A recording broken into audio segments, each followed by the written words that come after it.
If you've ever wondered how to encourage referrals without feeling pushy, awkward, or straight up salesy, this episode is absolutely for you. In today's discussion, I'm going to give you a clear, actionable framework to encourage those patients and professionals who might give you referrals, but without giving someone the ick. So, welcome to the TCM Teach podcast, the business podcast designed exclusively for acupuncturists and Chinese medicine herbalists who want to build their practices with the right patients, reward loyalty, and maintain the highest level of ethics and professionalism. So before we jump into the strategy, a quick reminder. So please remember, I am simply a practitioner here to support you on your journey. The information shared in this podcast is intended for educational and learning purposes only. So for guidance specific to your business, please consult with the appropriate licensed professional or simply hop over to the TCM Teach Patreon, where you will find many resources and coaching to help you along the way. So why referral programs? Why are they so powerful? Let's start with the why. Despite living in a digital-first world, which clearly we are, it's dominated by social media ads, SEO, things we've actually talked about in previous episodes. So if you didn't catch those, go back and have a listen. Word of mouth. You've heard me say this quite a few times. I am a huge fan of word of mouth. Word of mouth is still one of the most trusted ways for patients to find your clinic. Think about it. When someone experiences relief from chronic pain or finally finds balance through herbs, or you help their anxiety or things of that nature, they want to talk about it. They're excited. Referral programs are a great way to leverage that existing patient satisfaction. And that is a way where you can attract highly aligned new patients. So when a current patient refers a friend, that friend arrives at your clinic with a pre-established level of trust. It already breaks down the barrier a little bit for you. Thanks for doing some work for me. Woohoo! You aren't starting from scratch. You actually have someone who's like, hey, my friend got great results from you. I can't wait to work with you as well. Those are always very fun because it's not someone coming off the street saying, well, I heard acupuncture could work, so can you help me out? I don't really know if it's going to do anything. Not as much fun necessarily, but you can also open up eyes in that area too. So when you can rely on casual, accidental, almost word of mouth, that could be really cool. But that alone isn't just a strategy. It helps to have a structured program. It's something that can ensure consistency or fairness or giving you a predictable way to grow. The bottom line is if people are talking about great results from your clinic, it's going to spread like wildfire in a very positive way. I probably shouldn't say that where I am in areas of wildfires, but don't tell anybody. Okay, so referral programs are a way to turn happy patients into active clinical advocates. They're like advocates for your clinic. Think of it that way. So that helps to grow your practice in a very strategic way, and it doesn't actually take any work on your part except for actually working on the patient. So you just do a great job and get people to talk about it. Does this sound intriguing? I hope it does, because this is a great way to build a practice. Something to keep in mind. There's a few different ways you could do referral programs. So that's actually something I'm going to run through right now. Let me check my list here. So not all referral programs look the same, and you can tailor yours to fit your specific practice style. So we're going to look at 3 core types today. So the first one I'm going to talk about is patient-to-patient referrals. We love this one. This one is very straightforward. This is the classic model, if you will. You offer small tokens of appreciation or rewards of some sort for existing patients who bring in their friends, family, or coworkers. You just have to do this in an ethical fashion. You can't, you have to read between the lines a little here. But basically, one way to do this is on your paperwork. If someone says, oh, how did you hear about the clinic? If a patient comes in and writes down their friend's name and they're your patient, then you could be like, hey, I had someone come in per your referral. You can't say who, right? Because that would break HIPAA. But I had someone come in per your referral. Just want to say thank you. Here's a little, here's some money off your treatment, or here's a little gift or whatever. You just have to be careful that it's nothing major. Like you can throw out treatments here and there, take some money off if they're a cash patient or something. You just have to be ethical about it.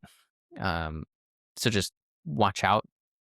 But the idea here is you want someone to be excited about referring to your clinic, and you can't necessarily give what's called a kickback. You can't give kickbacks, but you can at least say thank you and show your appreciation in some way. That's basically what I'm trying to say. Say thank you and show your appreciation in some way. That isn't necessarily like you can't pay somebody to refer people, but you can like give them a little incentive like, oh, thank you. I'm going to take $10 off treatment today or something just because I think you're great or whatever. I don't know. Just ideas. There's a lot of ideas we could go over. Just don't actively pay somebody to refer because that's a whole other can of worms. You can always check with your lawyer too if you're worried about it. Okay, next, professional referrals. This involves building deliberate collaborations with other practitioners like local MDs, PTs, chiros, wellness professionals. So this is great business to business network where you cross refer patients based on their needs. Again, can't give kickbacks. So you can't pay a practitioner to send people to you. That is not ethical. That is not allowed. But you can say thank you, and you end up just your reputations working together are mutually beneficial because you are part of each other's networks. If you didn't catch the previous episode, I believe it was, where I talked about this, check that out, where I talked about actually networking with other professionals and how to do that. So check that out and why that could be really helpful to you. And the third one I have is event-based referrals. So if you host community acupuncture days, wellness workshops, even tea tasting time, you can get really creative. You can encourage attendees to bring a friend along for free or at a discount or whatever. Like, that's okay. You can give these little incentives. That's perfectly okay. Or if you're putting on some event with your clinic or you're sponsoring it, just have people come by. These are ways to not be salesy. It's just a way of saying, I'm so glad you love what I do. If you would like to help me out so I can help more people, here's a way to do that. So you don't have to do all of these right away. These are just ideas. You can choose a model that aligns naturally with your clinic's values and whatever your current audience is. If you don't have a current audience, then I would probably start with patient-to-patient referrals or professional referrals. I think it would be easiest to start with patient-to-patient. So treat someone, make them feel great, tell them to tell their friends. And then I would go professional referrals. And then when you have like a little base, then I would go to event-based referrals. Oh, we're running a event or a benefit concert or whatever, or maybe you're supporting some nonprofit. It could still make you look good from a marketing perspective. And not to mention, if you're supporting a nonprofit, it's tax write-off if you're the business owner. So some ideas for you to think about and expand on.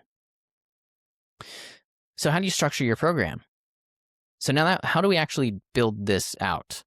A successful program is going to rely on a few sections. First, you want to define the reward. So this could be a modest discount on their next follow-up, like I mentioned, complimentary add-on like cupping or moxa. Like, you can say thank you in a small way.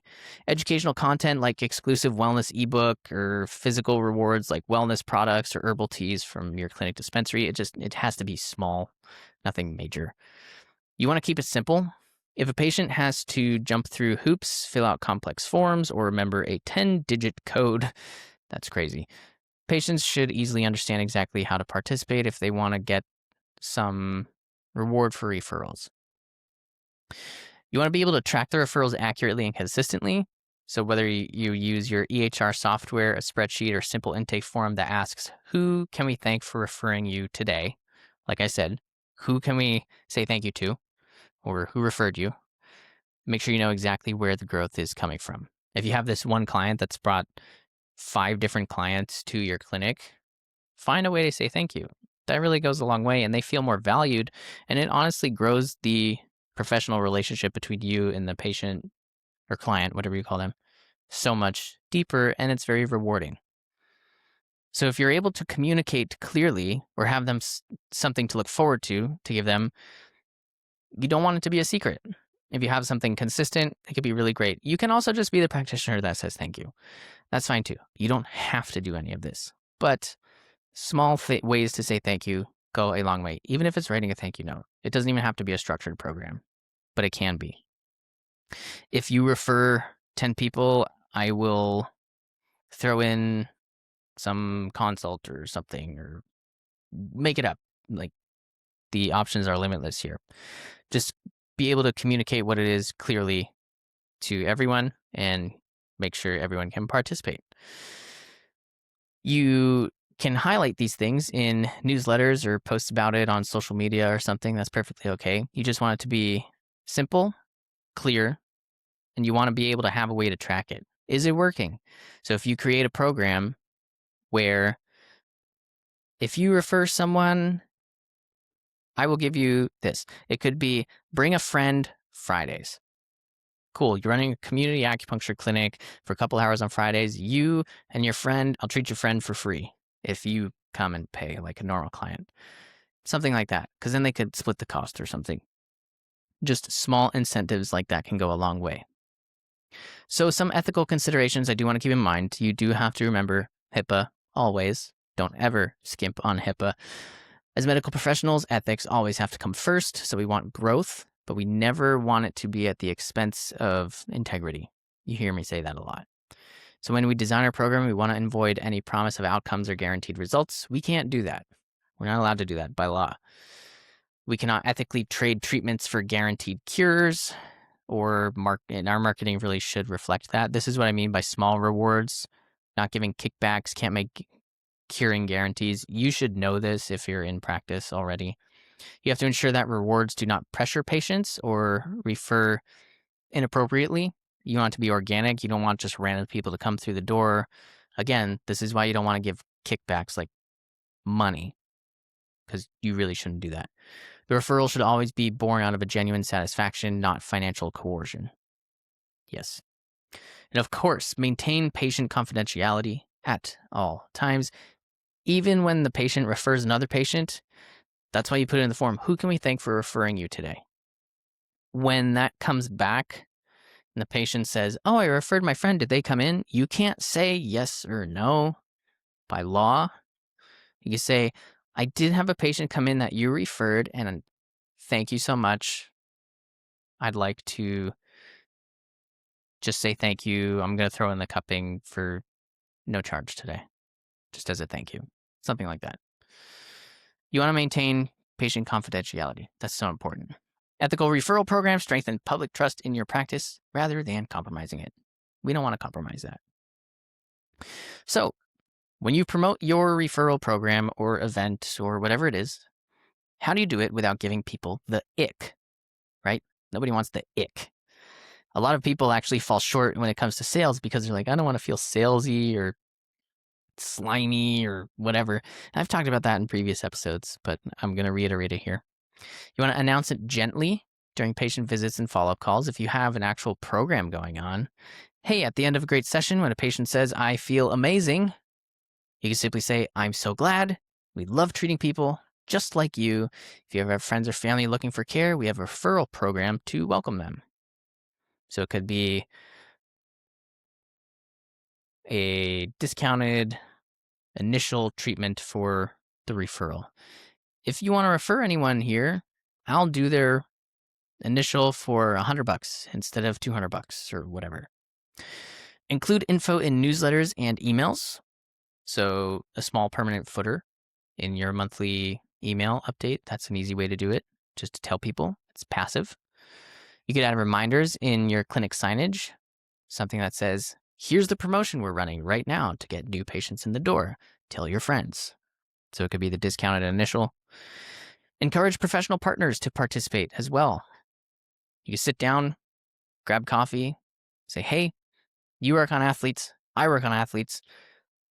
Let's get something going together. Here's how I can help with what you do. Tell me about what you do.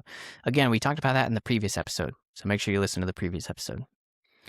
These are ways to give you some visibility in a gentle way without being pushy, without overtly giving incentive. It's giving incentive to new patients, and you're saying thank you to current patients without true financial means. Like, you're not just straight up paying somebody. That's not good. Don't do that. So ultimately, your referral program should align with your service and your care. Everything should feel good. If it feels slimy, it probably is. It shouldn't feel like a corporate gimmick, and it should feel like an extension of your clinic's hospitality. Again, saying thank you to current patients and welcoming new patients. Integrity and professionalism, that should shine through every interaction. So by making participation easy for both patient and new client, you're going to avoid that friction. It's not going to feel icky. You're going to eliminate pressure, and you're going to keep focus exactly where it belongs when you're putting in the needles or giving the herbal formulas. So we kind of went over two different ways to do this: saying thank you and welcoming new people. It could be something that you do, so you could run an actual event, right, where you can welcome someone and maybe they get a discounted initial, or you could have patient to patient and say thank you to the people who are giving referrals in some way, just some small way to say thank you. With other practitioners, I really like sticking to just word of mouth. Hey, I want to work with your patients. I want to send some people to you. I feel like we can just make each other better. There's not really any incentives needed there typically. The incentive would be the patient getting better. That's usually enough, honestly, for most people. But if you want to establish a little program, you can totally do that. The point of this episode was to give you a little introduction and to get you thinking in that way of, oh, what is something that I can run that can get more people through the door, but not feel icky? Ultimately, referral programs are going to help you. So I can actually think of a company. It's a corporate company. It's a chiropractic company, The Joint. If you've never heard of The Joint, they are all over the United States. I think their initial is something like $29 or something for their initial exam. They're kind of like a community chiropractor clinic, but their initial exam is like $29. And then they have membership programs or pay-as-you-go programs, and their prices are lower because they're more community chiropractor based. But that $29 for an adjustment is very appealing. So yes, you do lose money on the initial, but it's a way to get people through the door and then to get them to sign up for a very enticing program of some sort. You can totally do that as an acupuncturist. You can make the initial simple, or you could make the initial simple in a community setting. And that way, it's a way for people to come in through the door and either pay more, sign up for a membership program. You welcome new people, or bring your friend Fridays, something like that. Those can go a really long way. So if you want to dive deeper, check out the TCM Teach membership on Patreon. The Practitioner Hub is the initial one that you should check out. That's where I throw in all the resources that go with every episode, so to deepen your learning and understanding. And I do have some coaching coming down the line as well, so keep an eye out for that. But in our next episode, we're going to explore another massive growth lever: building authority with public speaking and teaching. A little bit of what you're hearing me do here, something that I do a lot: teaching, speaking to students, speaking on my podcast, and also something you do, speaking with your patients. But you can also speak with potential patients. Keep that in mind. So until then, thanks so much for tuning in to the TCM Teach podcast, and I'll see you next time.